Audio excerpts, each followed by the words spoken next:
And the winner is the Cross-Campus Capstone Classroom C4 from the York University Lassonde School of Engineering in Canada.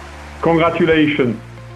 Well, thank you very much. We're obviously delighted about this great celebration of diversity. And in a way, Airbus's vision of We Are One seems to be something that we all need at the minute, and that resonates particularly strongly. And I think it resonates with our C4 space as well. I just want to add briefly, thank you to Franz for going on this crazy journey this past year, and I'm looking forward to scaling this project with you at York and beyond York in the years to come. And thank you so much, Airbus, for recognizing our unusual little project and seeing the potential in it. We're really grateful.